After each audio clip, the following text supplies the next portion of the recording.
Chelsea Football Club were looking at Alexander Isak in the summer, and apparently Newcastle quoted £150 million fee. Thank God they didn't do it, and the quote is they were scared off. We're going to talk about it. Furthermore, Chelsea have decided in January, number 9, it's not happening. They are making Nkunku stay and they're making Mark Guiu stay. We'll talk about that. There are 3 players Chelsea are actively trying to get rid of. Fabrizio Romano is dropping names.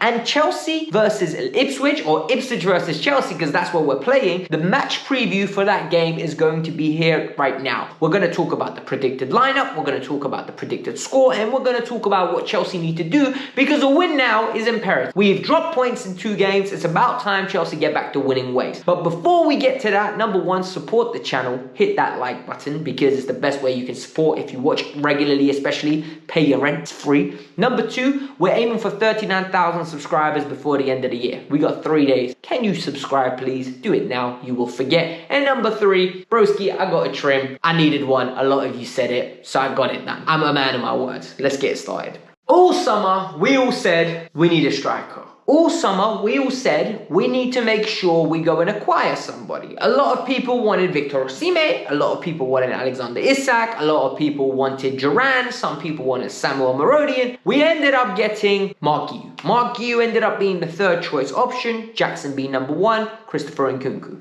However, the Telegraph now is coming out with some information that if I knew at the time, I would have applauded Chelsea. Chelsea went and contacted Newcastle United and asked them, Alexander Isak, how much money do you want? Alexander Isak, how much do you need so that we can take his services? They said £150 million.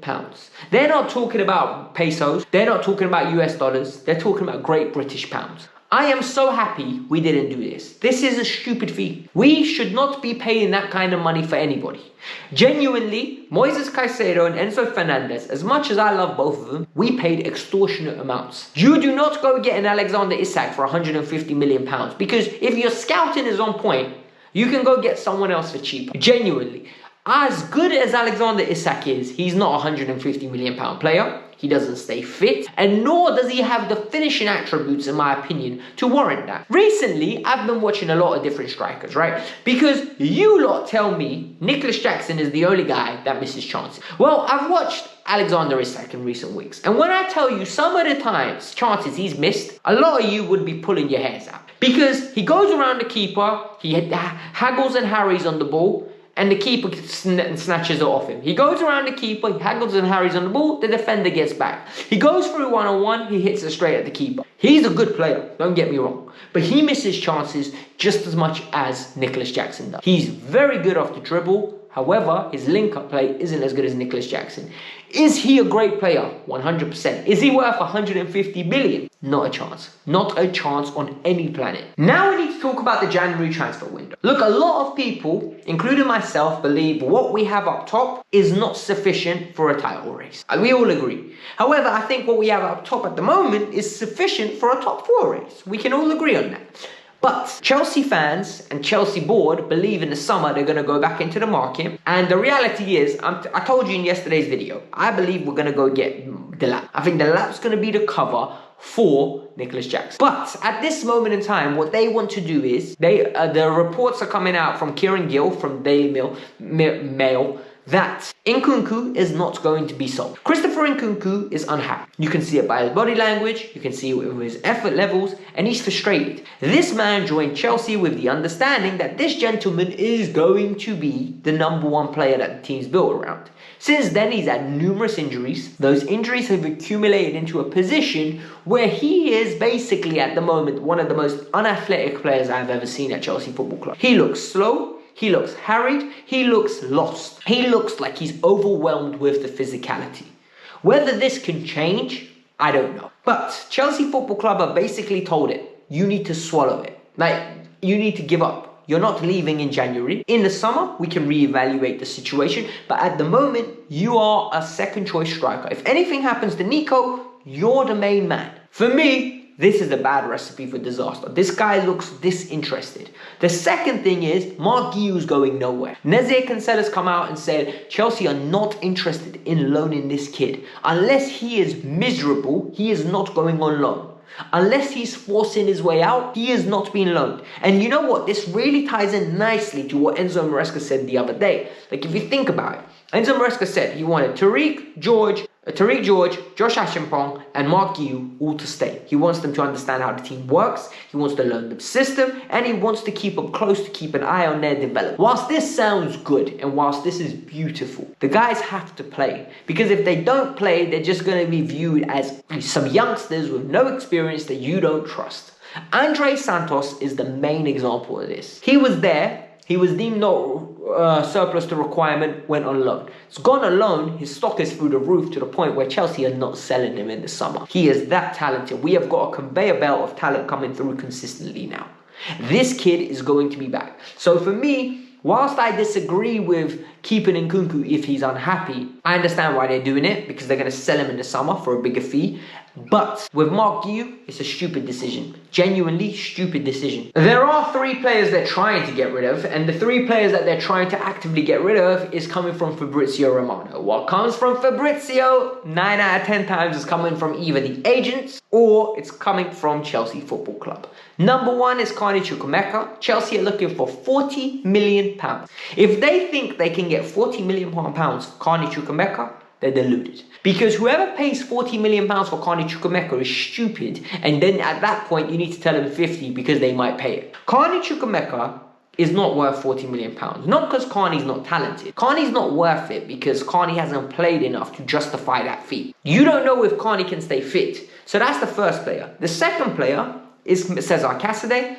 Cesar Casadei needs to go. He joined Chelsea in a period where Chelsea were just bought. The acquisition was good. He went on and done really well at the U20, I think, World Cup. He got a top goal scorer from midfield.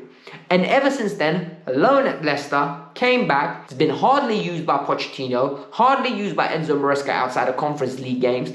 And he's just basically a body in the squad. He's a training coach. He needs to go and play. He's far too talented to be sitting on the bench. For me, what they need to do is find a loan with an option to buy or an obligation to buy for 20 billion. Send him out there. If he bangs, have a buyback clause. If not, have a future sell-on fee. Then there's the Ben Chilwell conundrum. This conundrum is entertaining as ever because this conundrum is not going to be resolved. I don't see any club wanting to come get Ben Chilwell. It's too expensive. He has too much years left on his contract. His salary is stupid. Chelsea are going to demand 5 to 10 million. No one's going to do that and give Benny Boy 200k a week. And the reality now will come down on Ben Chilwell. If I'm Ben Chilwell, I'm going nowhere. Genuinely, I'm going nowhere. I'm saying, listen, you owe me 200k. Either you pay me my money or I'm not going. Because Ben, bruh, it's a short career. He's got injury issues. Why is he leaving money for Chelsea and doing Chelsea a favour? He doesn't owe Chelsea nothing.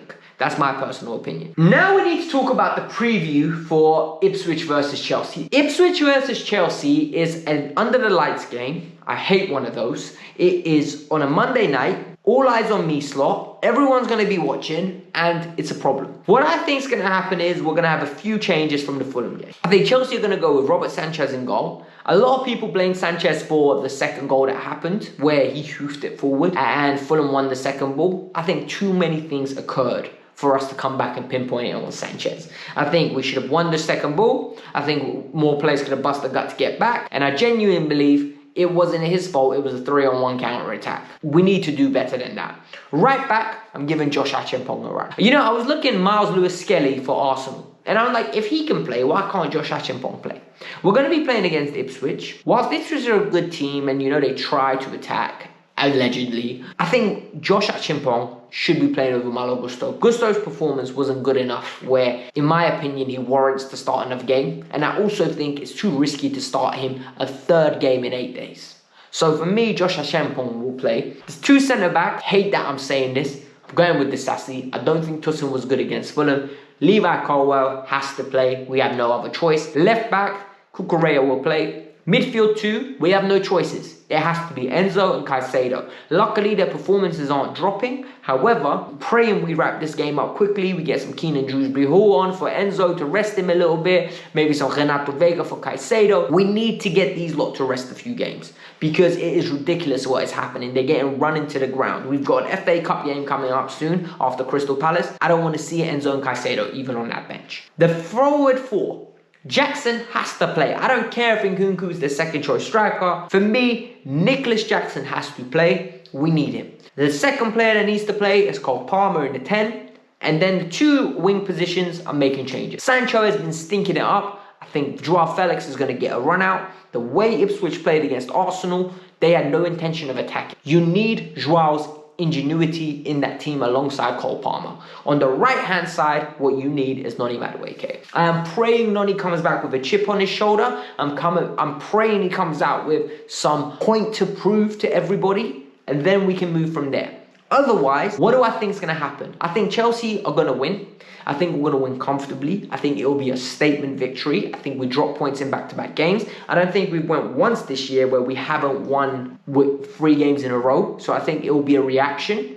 I also think what happened against Fulham can happen to anybody. Ipswich versus Chelsea is not Fulham versus Chelsea. That's why in this preview, I'm telling you, Ipswich, whilst a good team, we have to respect them. We should be whipping them. We need to go there and we absolutely need to get 2-3 goals. And I don't trust this team to keep a clean sheet, but I do trust this team to score goals. And that is my prediction. I think we're going to get an emphatic win. I think it's going to be a statement victory, and it will be the halfway point of our season. Hopefully, we're on 38 points. That's halfway to the point where I thought we would be. I thought we were going to get 75 points. We're on track to get 76. I want the second half of the season to be better than the first. Like, we will end up getting 11 wins out of 19. The second half of the season, I want us to get 13 wins out of 19. That will be the next goal. So hopefully, let's get to 11. Then if we get to, the second half of the season, that's when we have to start showing that we've developed and moved forward. A lot of people at the moment want us to fail. I don't understand this fan base at times. Like, a lot of people are calling us out saying they haven't seen progress this year. You're deluded. I don't understand how you haven't. But it is what it is. This was the Kavkas View. Hit that like button. Subscribe to the channel. If you want to see why Noni Madueke was dropped for the last game, the video is up here. And if you want to see why Chelsea actually didn't want to sign Joao Felix, according to Guillaume Balaguer, he explains how Enzo Maresca had to be severely convinced. The video is over here. Check it out. Let me know which one you watched. Peace out. I'm out. Subscribe, man. We're on road to 39K.